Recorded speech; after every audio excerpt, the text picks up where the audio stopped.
Let's have a look.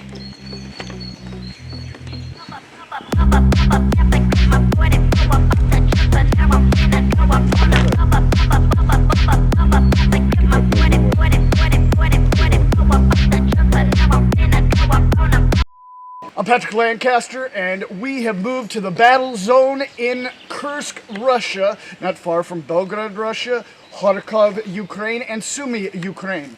And we are here because there has been a new push by Russian forces on Ukrainian forces in these regions.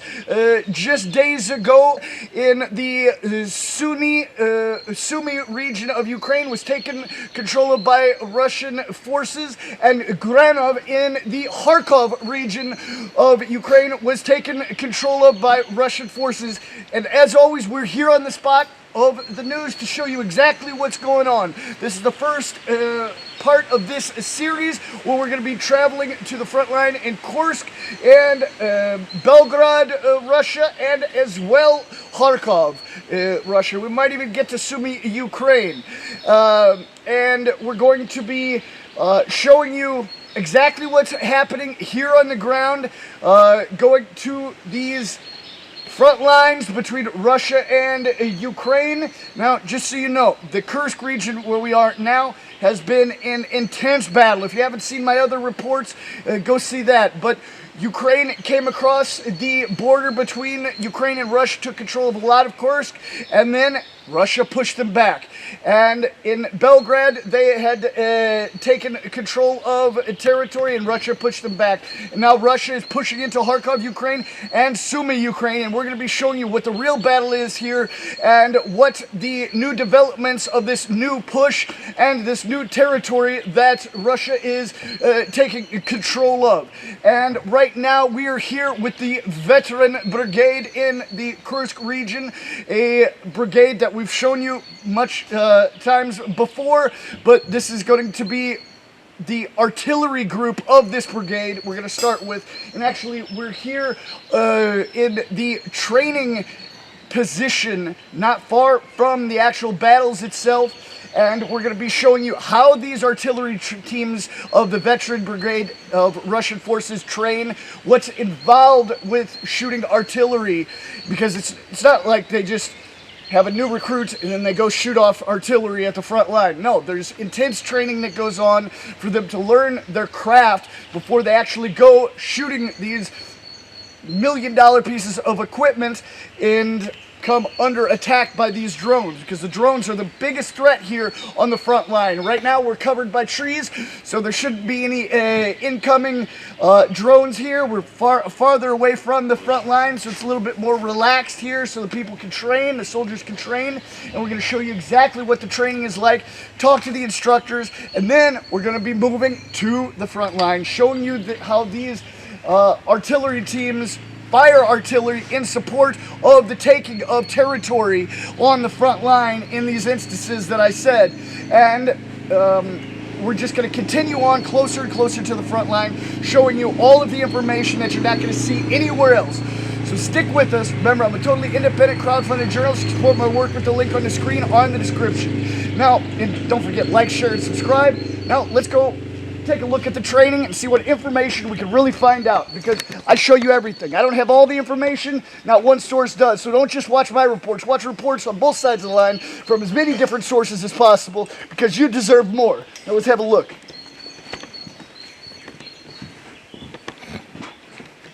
And here we can see some of the recruits working on the artillery pieces of equipment. We're going to have a closer look and then talk to the instructors about what they're actually doing.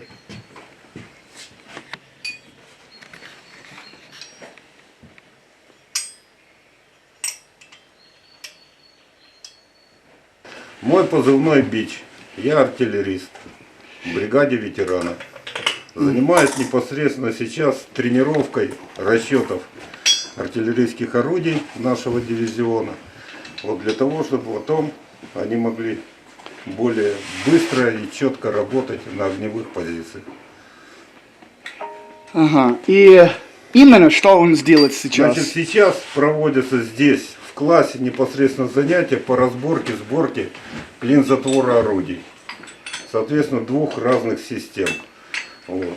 Вот ребята сидят, тренируются. Вот непосредственно один из членов расчета, который здесь находится, он практически занимается. Плюс, кроме разборки, сборки, это порядок чистки клин-затвора. Хорошее чистое орудие, естественно, будет хорошо стрелять. Значит, здесь у нас еще мы проводим занятия по боеприпасам, маркировка боеприпасов, как она раскладывается, сортируется на огневых позициях, потому что каждый боеприпас необходим для определенной стрельбы. Понятно, да? Вот. Взрыватели для осколочно-фугасных, работа на воздушных разрывах, вот. Точки наводки. Вот. Это подсветка для коллиматора. Вот. Это точка наводки, начиная в темное время суток, с пультом. Она, соответственно, работает на расстоянии. С пульта даже не надо бегать, подсоединять. Вот. Мы ее включаем, вывешиваем на определенном расстоянии от орудия. Вот. Соответственно, командир орудия с пульта может ее включить, выключить. Не надо перемещаться. Вот.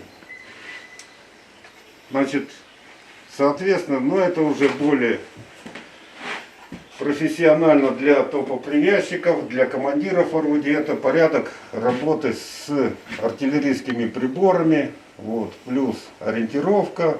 Вот, что такое, какая угловая величина измеряется в артиллерии. Вот. Ключи для установки взрывателей. Все это здесь в классе можно провести это занятие и, соответственно, вот уже на это. А практически мы, соответственно, в поле работаем. So, несколько есть места, мы могу смотрим сегодня, да? Да. Это только одно учебное место, будем так говорить. Здесь не практически, практические занятия проводятся с клин-затвором, а так вот теория, вот, а практические занятия непосредственно на местности уже. И вы сказал, вы бригада ветеран, да? Да. Можете сказать, что это? Бригада ветераны. Это самое лучшее подразделение, которое я знаю. Вот. И самое активное, и грамотное, умное и выносливое. И тоже один вопрос. Твое позывное, как это еще раз? Бич. Ага, и почему это... Бич – это бывший интеллигентный человек. Ага, понял.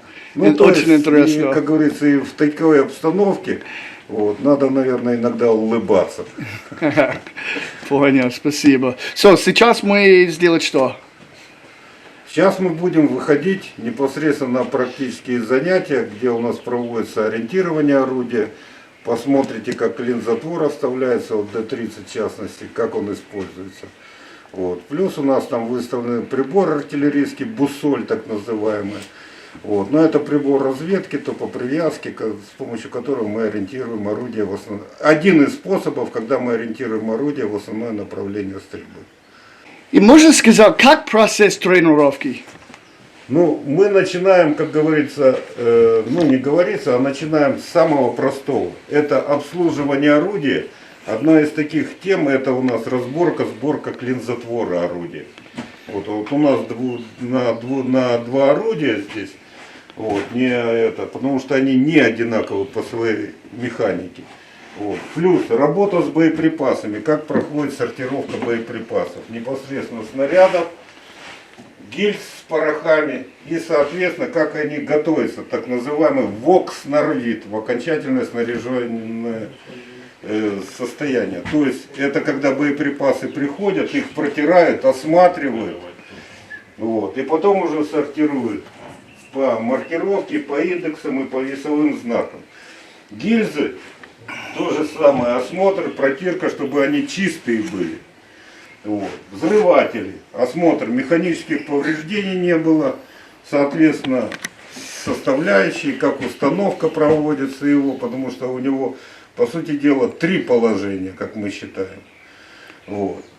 Ну и на воздушных порядок установки, порядок использования и порядок работы с ним. Вот. Соответственно, для таких уже взрывателей специфических у нас специальные ключи есть. Вот это все мы здесь можем в классе рассказать, показать, объяснить. И практически, как говорится, ребята могут это дело все прокрутить. And это все новый солдат или как? Нет, это уже действующие. Ага. Они, почему я говорю, мы за все время, ну, от силы там одного-двух научили.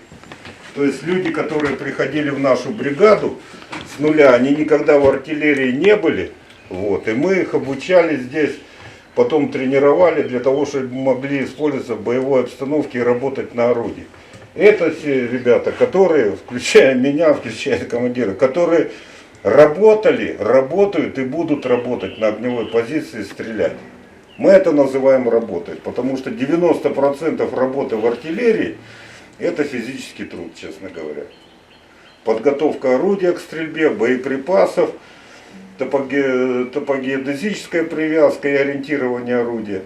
Вот. Ну и уже, как говорится, мозги включают для того, чтобы правильно навести орудие в цель. Ну и скорректировать огонь. Угу. Спасибо.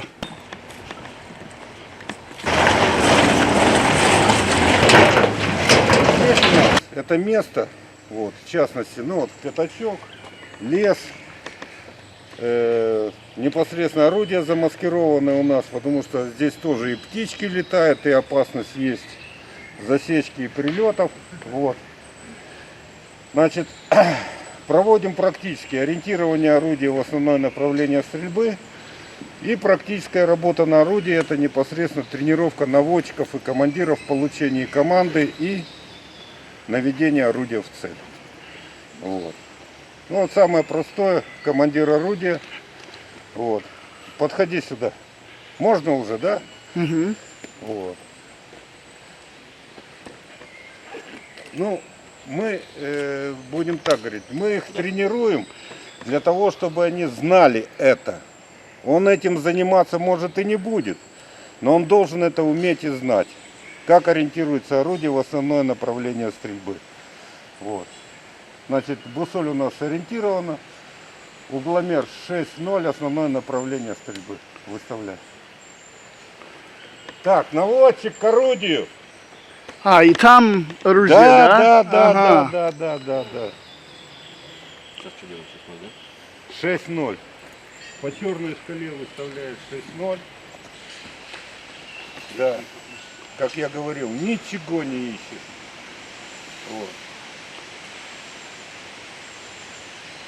На орудие. Вот. Готово. Есть, да? Красную шкалу не забывай. Вот, стопор. Рубли, красная шкала. Здесь по нулям будет все равно уже.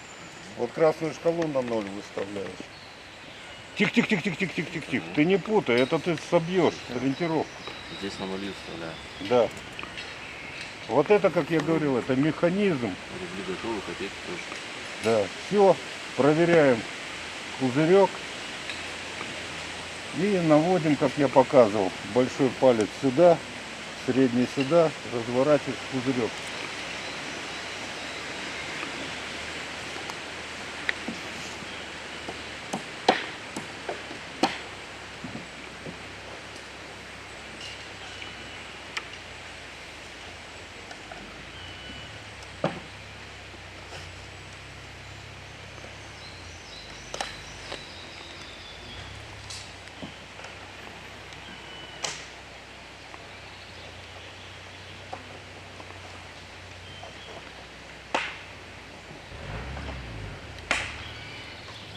Значит, смотри, подаешь команду прицел 300, угломер считываешь по красной шкале, вот, он их повторяет, и после этого ты ему говоришь наводить бусоль.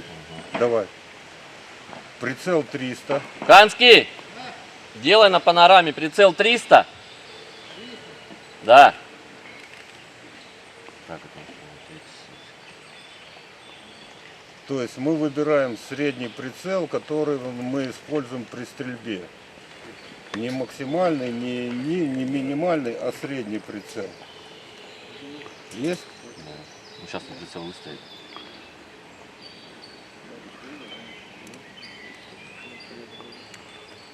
нас получается 30, 66. Правильно? А? 30, 66.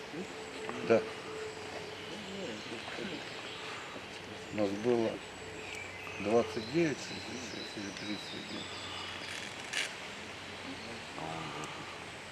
А? 31. Угломер. Угломер 30, 66. 66. Да. Наводи в бусоль.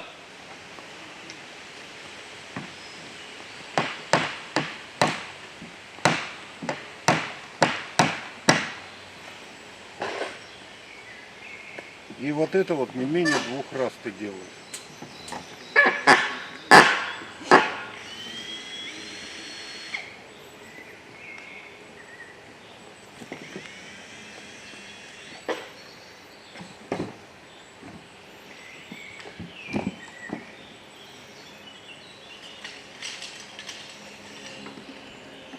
Проверяю на второй раз или Да, обязательно. Не менее 2 раз. Всегда. Расскажите, проверять. Вот сейчас, когда он скажет готов, ты опять смотришь. Если в середину смотрит, нормально. О, видишь?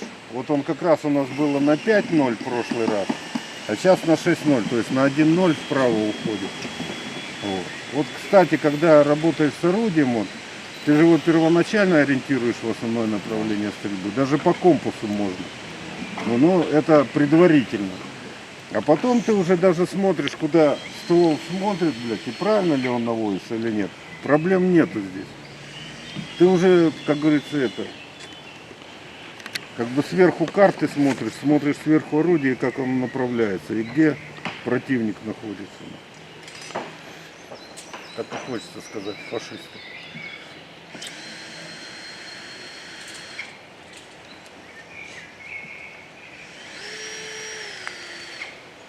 Готов!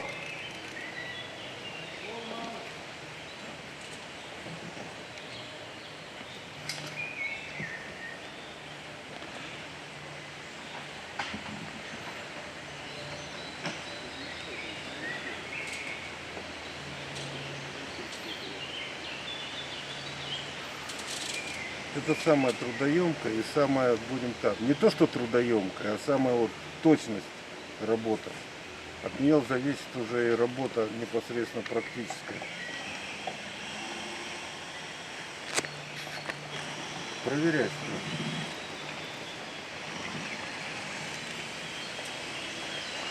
Нет совпадения. А? Нет совпадения.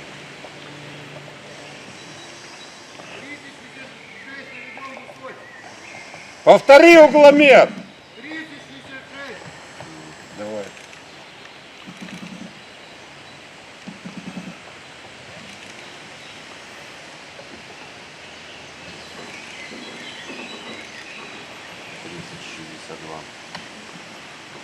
Повторяем. Канск 30-62, наводи в бусоль.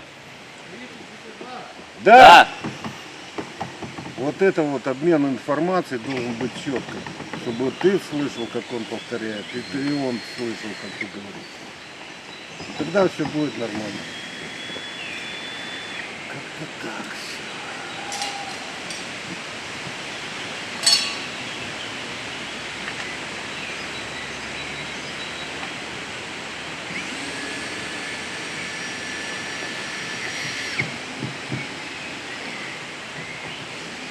Но не забывай, однообразие наводки.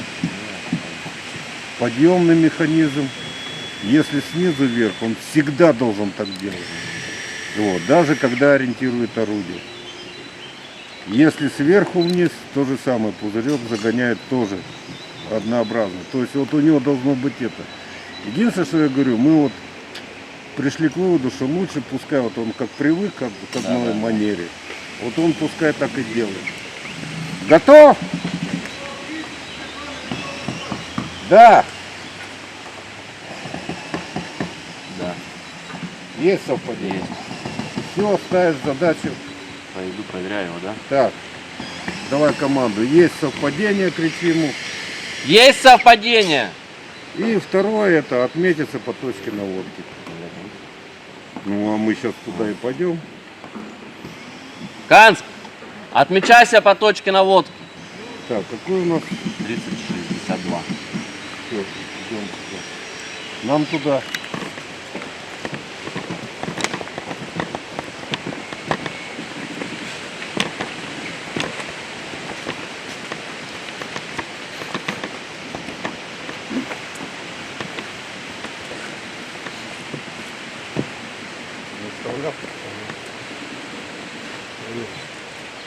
Так, надо с другой стороны, ему панораму, точка наводки не видно. Угу.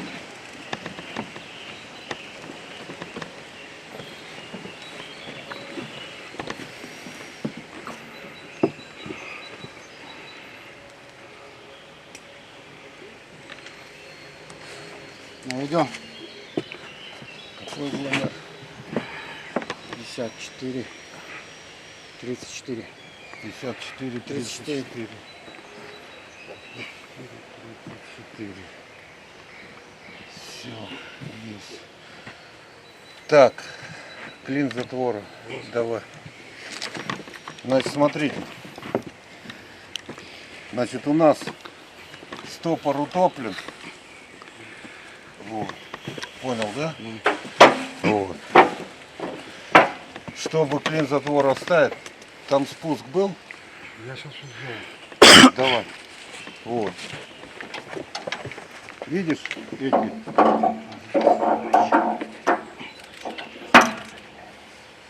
Да. Вот. Да. Теперь стопор. Отжимать.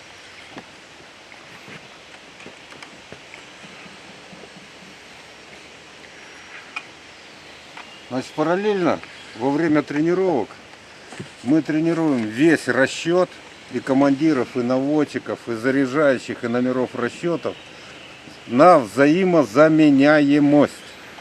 То есть каждый, независимо от того, кто он, может быть снарядный, там, зарядный, прочее, он должен выступить в качестве наводчика, то есть тоже должен уметь наводить орудие. То есть, ну, понятно, взаимозаменяемость в расчете.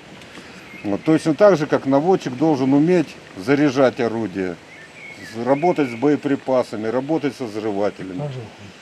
Ну да. Не хотит.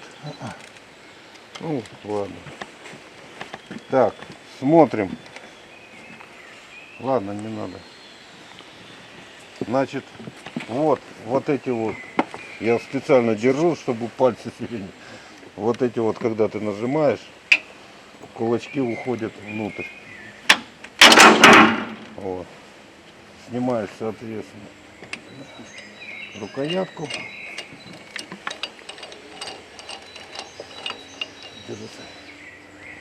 И сейчас он взведен. То есть, если бы был снаряд,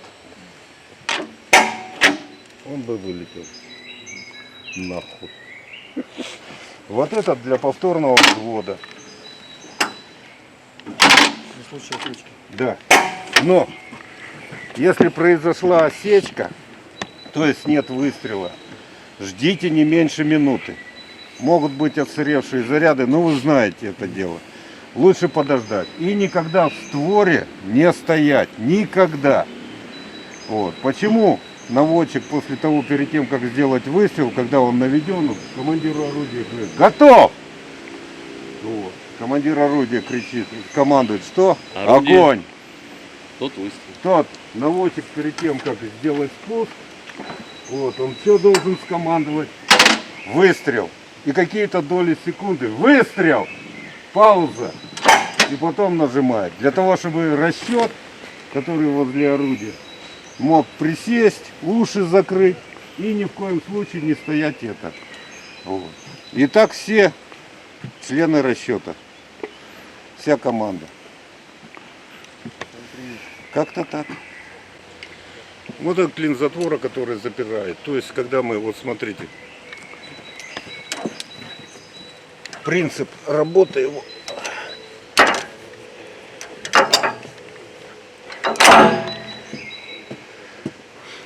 Когда у нас раздельно гильзовое заряжание. Сначала снаряд, потом гильза с порохом. снаряд досылается вперед, он поясками медными в нарезы врезается, потом гильза с порохом. На флянце, как на патроне, помните, да? Сзади выемка. Она как раз вот касается, вот, смотрите, пазы вот эти вот. Вот. И она их толкает вперед, и клин затвора запирает канал ствола. Плюс он автоматически взводится, механизм взведения. И после того, когда наводчик навел в цель, это для направления, вот это прицел на дальность. Вот. Пузырьки на середину, продольный для ствола, поперечный для панорамы. Ну вот. И после этого, когда он, как я сейчас говорил, командует готов, командир орудия огонь, наводчик выстрел, и делать маленькую паузу для того, чтобы расчет смог присесть, но ни в коем случае, потому что в откат уходит, чтобы никого. И плюс опускается клин, и гильза за счет энергии вылетает назад. Вот и все. Как-то так. Это за выстрел, да? Да. Ну вот можете нажать И просто это, да? на себя, да. Угу. Не, ну если командир даст, мы можем зарядить. Шучу. Вот. Ну вот здесь мы практически занимаемся по наводке, плюс коллиматор иногда, ну не иногда, все умеют работать с дневной точкой наводки, с ночной и по коллиматору. И какое оружие это именно? Д-30, 122 миллиметровая гаубица. Максимальная дальность стрельбы 15 292 метра. Ага.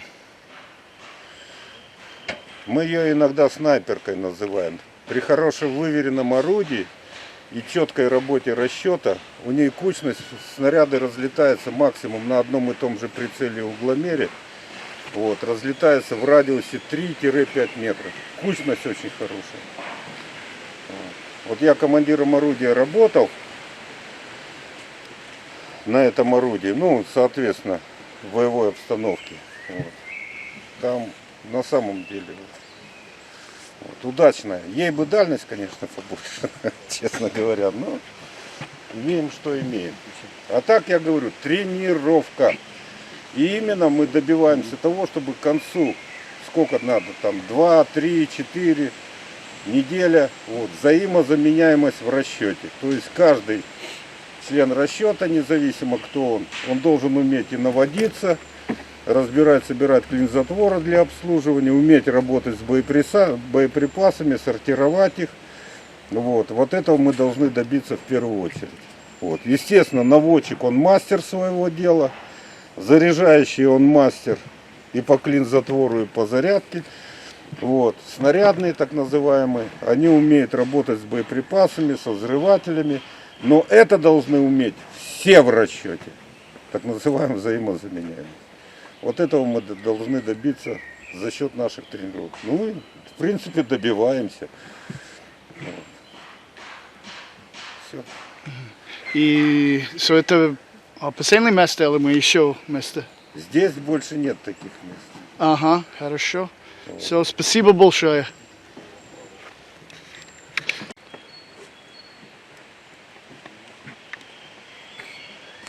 Наводки так называемая.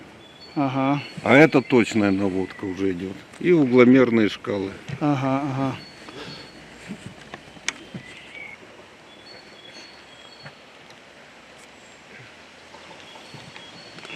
Хорошая в Афгане. Что за это? Просто мы двойную маскировку делаем, чтобы ветками не забрасывать. Вот. То есть сверху вот это. Здесь летает.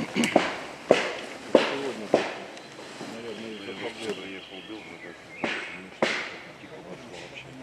Ну да, подозрительно. Не нравится мне.